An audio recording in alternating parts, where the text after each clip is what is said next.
जय हिंद। देखिए, अभी जो पहलगांव में इतना दुर्दांत अपराध किया इन लोगों ने, हमारे निहत्थे लोगों को, पर्यटकों को गोली मार दिया, ये हमारी इंटेलिजेंस फेल्योर था। और अगर अभी पाकिस्तान के साथ एक छोटा मोटा युद्ध होता है तो इस स्थिति में किसका पलड़ा भारी रहेगा और भारत को क्या करना चाहिए? देखिए, हमारा इंटेलिजेंस फेल्योर था यहाँ पर। हम लोग को पता था कि पाकिस्तान के बलूचिस्तान में ट्रेन हाईजैक हुई है।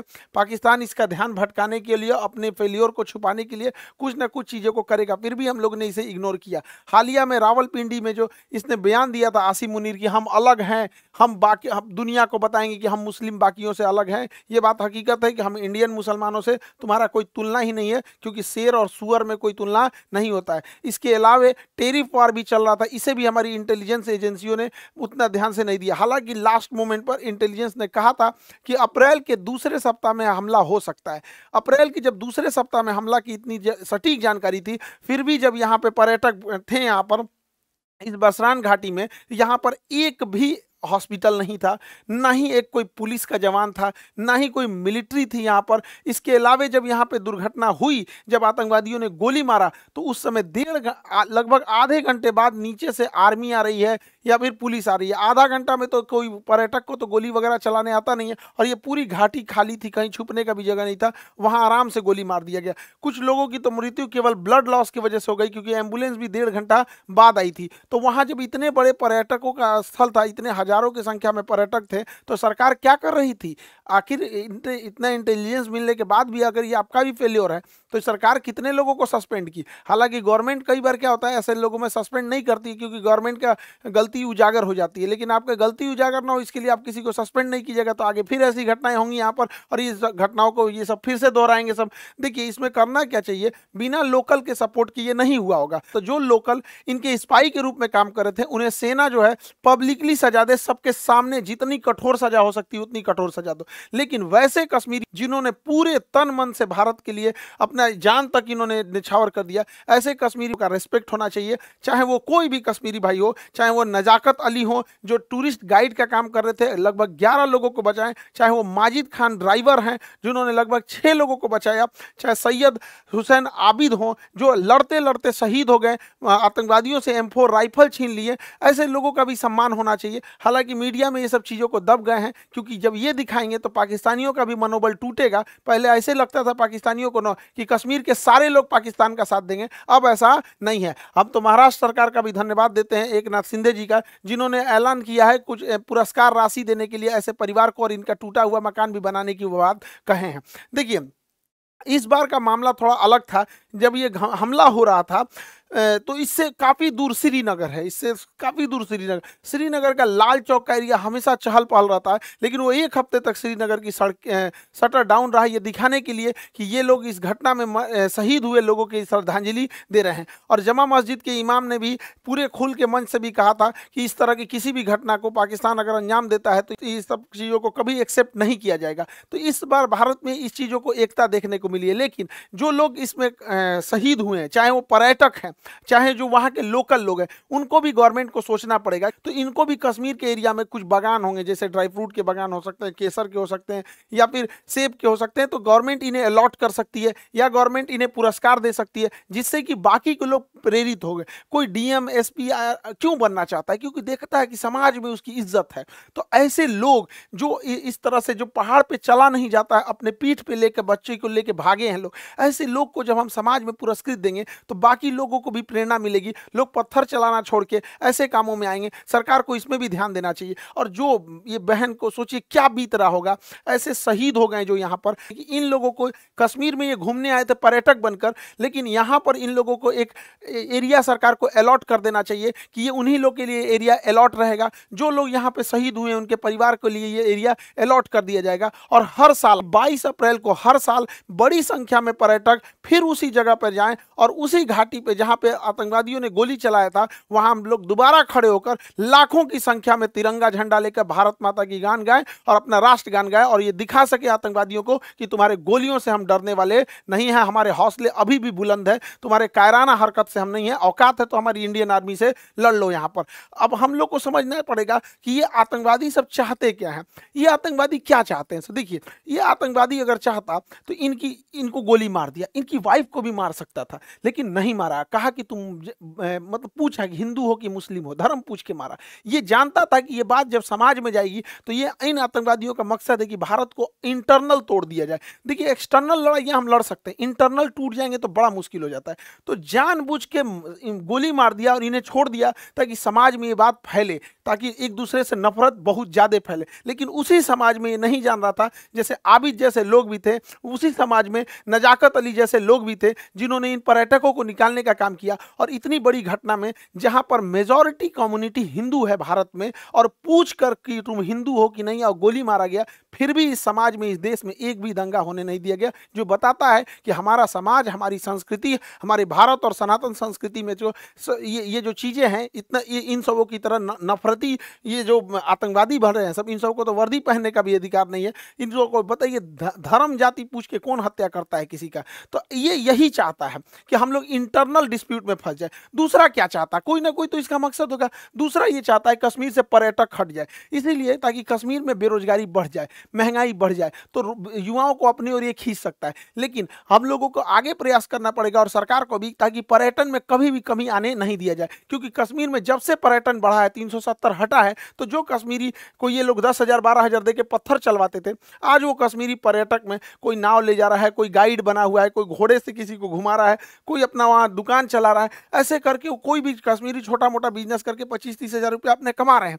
धीरे धीरे जब वो सेटल्ड हो जाएंगे तो अपना घर बनाएंगे, अपने बच्चों को पढ़ाएंगे, अपने लिए कुछ गाड़ी घोड़ा खरीदेंगे, फिर उनकी लाइफ होगी। तो वो कश्मीरियों को समझ में आएगा कि पाकिस्तानी उनका ब्रेन वॉश करते हैं, फिर उनको लगने लगेगा कि नहीं, हमको ये सब आतंकवादी पत्थर नहीं चलाना है, हमारा हंसता खेलता परिवार है। तो भारतीय सेना, भारत सरकार और 370 हटने के बाद बड़ी मेहनत से हम लोग गए। आज कश्मीरियों में पत्थर चलाने वाला इन चोटों को मिल नहीं रहे हैं सब, क्योंकि वो पर्यटन में एक दूसरे से घुले मुले हुए हैं सब। तो ये हम लोगों की भी जिम्मेदारी बनती है कि कहीं ऐसा ना हो कि इमोशन में आके, गुस्से में आके हम लोग इन आतंकवादियों के ट्रैप में फंस जाए। इस ट्रैप में हम लोग को नहीं फंसना है। अब जैसे सिंधु जल समझौता 1960 में था, इसके तहत क्या था, यानी सिंधु, झेलम, चिनाब, इन नदियों का पानी का अधिकार मिल गया था पाकिस्तान को, और सतलज, ब्यास, रावी, इसके पानी का अधिकार मिला था इंडिया को। वो भी हम लोग इसका पूरा यूज नहीं कर सकते, लेकिन भारत ने इनमें बहुत सारे डैम बना दिए।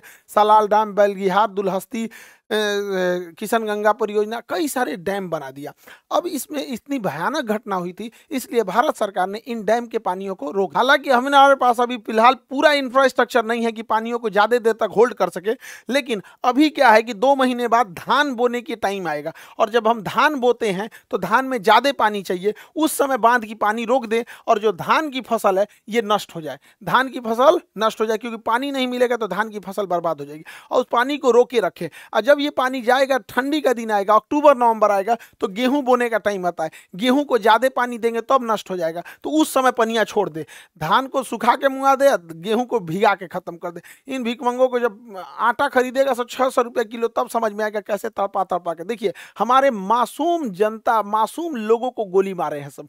जो पर्यटक थे इन्होंने कोई गलती नहीं किया, तो उन्हें मारे थे सब यहाँ पर। इसलिए हम लोगों का भी ये कर्तव्य बनता है कि सूद समेत उनको लौटा दिया जाए। बच्चा बच्चा पूछे कि अब्बा, पापा, मम्मी, आटा इतना महंगा क्यों हो गया, तब समझ जाएगा कि पानी रोक दिया है भारत वहां पर। ये करना चाहिए। और यहाँ पर बांध का इंफ्रास्ट्रक्चर बना के इन बांध को रेगिस्तान में, राजस्थान के थार मरुस्थल में इंदिरा गांधी के पैरेलल कई नहरें बना के रेगिस्तानी एरिया में भर देना चाहिए। यहाँ के रेगिस्तान में रहने वाले लोगों को पानी की बहुत किल्लत होती है, तो हम ये पानी अपने दुश्मन देश को क्यों दे, जब हमारे पास इंफ्रास्ट्रक्चर यहाँ, हालांकि हमारे पास अभी इतना इंफ्रास्ट्रक्चर नहीं है, लेकिन ये लॉन्ग टाइम है, रेगिस्तान में हम लोग को इन पानियों को भेज देना चाहिए। और जो भी पानी जो यहाँ पाकिस्तान जा रहा है, उसको जब हम इधर डाइवर्ट करेंगे, तो इस एरिया में, पंजाब और राजस्थान की इस एरिया में जो कागज उद्योग है, लुगदी उद्योग है, कार्टून बनता है, कागज बनता है, ये सब में सबसे ज्यादा पानी की खपत होती है। 2014 यूपीएससी में क्वेश्चन पूछा था कि सबसे ज्यादा पानी की खपत किसमें होती है, कागज एवं लुगदी उद्योग, ऑप्शन बी पे लिखा हुआ था। तो इस एरिया में कागज वगैरह का उद्योग डालना चाहिए जिसमें पानी की हैवी खपत है, वैसे एरिया में नहीं डालना चाहिए जहाँ पानी कम है। हालांकि यहाँ पर हम लोग उतना इंफ्रास्ट्रक्चर नहीं बना है, वरना इन पानियों को हम लोग दिल्ली की ओर भी मोड़ सकते हैं। वो मोड़ने के लिए जो सिस्टम आता है उसे एक्वाडक्ट कहते हैं। ये देखिए देखिए ये एक्वाडक्ट है, ये एक्वाडक्ट के रास्ते हम पानी को मोड़ सकते हैं, और एक्वाडक्ट के रास्ते अगर हम दिल्ली यमुना में ले आ दें और यमुना में तेज गति से छोड़ दें तो यमुना नदी में जो गंदगी की समस्या है वो तेज बहाव के कारण बह जाएगा, और आगे एक लोहे की जाली लगा दे जिससे कि जो प्लास्टिक है, कूड़े करकट है, उसे हम रोका जा सकता है, और पूरा का पूरा पानी साफ हो जाएगा। यमुना साफ के लिए देख रहे थे, यमुना साफ करने के लिए जोड़ देंगे नदियों को तो यमुना आराम से साफ हो जाएगी, बहाव के साथ आगे बढ़ जाएगी यमुना नदी। पाकिस्तानी सेना सोचती है कि छोटा मोटा एयर स्ट्राइक टाइप की कोई घटना हो जाए जिससे कि पाकिस्तानी सेना का जो जनरल है आसिम मुनीर वो अपने आप को रेलेवेंट दिखा सके कि हमारी कितनी जरूरत है, वो पाकिस्तान को कितना बचा के रखा है। लेकिन भारत को यहाँ इजराइल जैसे सोचने की जरूरत है, यदि एक भी हमला हो तो बड़ा सटीक हो, पाकिस्तान की कमर तोड़ दिया जाए।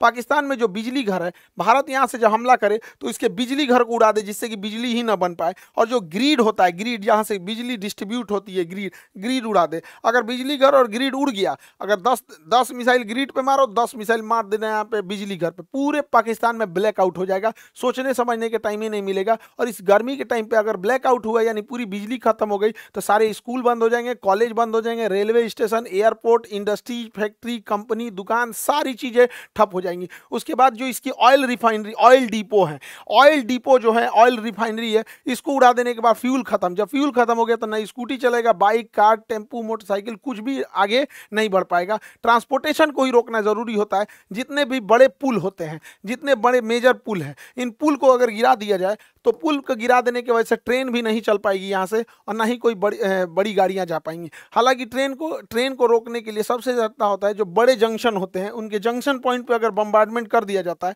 तो ट्रेन का आवाजाही बंद हो जाता है। तो भारत सरकार को स्ट्रेटेजिकली हमला करना पड़ेगा और नीचे से नौसेना का ब्लॉकेज लगा देना है और ऊपर से धो देना है, ताकि अगर 2 दिन के लिए भी सर्जिकल स्ट्राइक होता है तो इसका बहुत लंबा इंपैक्ट पाकिस्तानी अर्थव्यवस्था में दिखना चाहिए कि अगले 10 साल तक पाकिस्तान उसकी भरपाई ही करते रह जाए। देखिए, कश्मीर से ही ज्यादा घुसपैठ इस होने का एक बड़ा कारण ज्योग्राफिकल टेरेन है। वहां ज्योग्राफी की जो बनावट है, एक पहाड़ है, उबड़ खाबड़ है, और इसमें इतने घने जंगल है, इतना घना जंगल है कि हाथी छुप जाती है इन जंगलों के बीच में। तो इसके बीच में आतंकवादी को छुपना तो बड़ा ईजी है। तो भारत सरकार को और सेना को एक कड़ा एक्शन लेना पड़ेगा। पर्यावरण जाए साइड में, यहाँ पे पहले देश की सुरक्षा जरूरी है।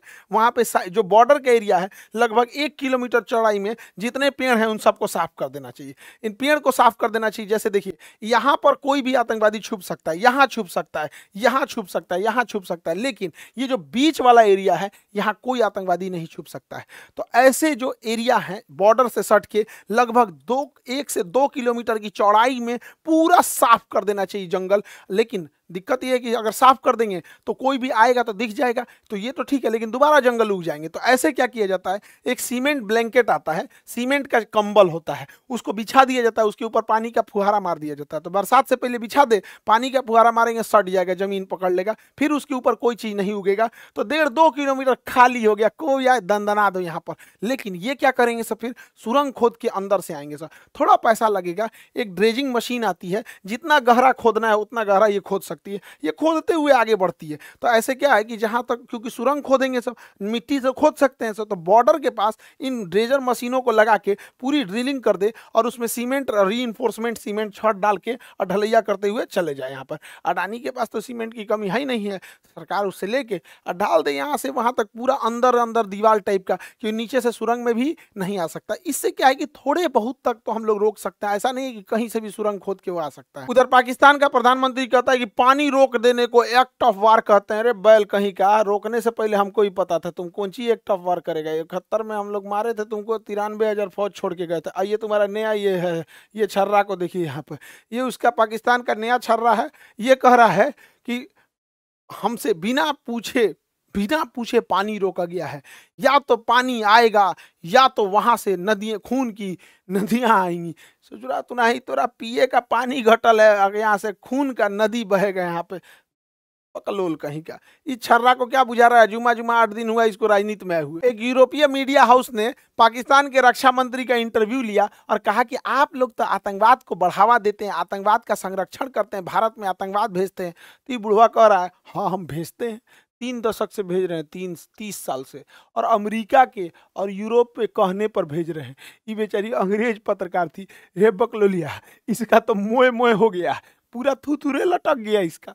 ये सोची थी कि हम पाकिस्तान की बेइज्जती करेंगे, इसी का बेइज्जती कर दिया। इन बैलों, ये बुढ़वा के भरोसे मत रहना, ये डूबते जहाज है सब, कई आदमी को लेके डूबेंगे सब। बेचारी के चेहरे उतर गया यहाँ पे। ये क्या कह रहा है कि हम भारत पर परमाणु बम मार देंगे। तुम पहले भारत पे परमाणु बम मारोगे तो क्या ऐसे तो चला के तो मारोगे नहीं परमाणु बम? किसी जहाज से लेके आएगा, मिसाइल से ले आएगा मारने के लिए, ऐसे तो ले आके नहीं सीधा ने पटक देगा। तो हमारे पास S-400 है।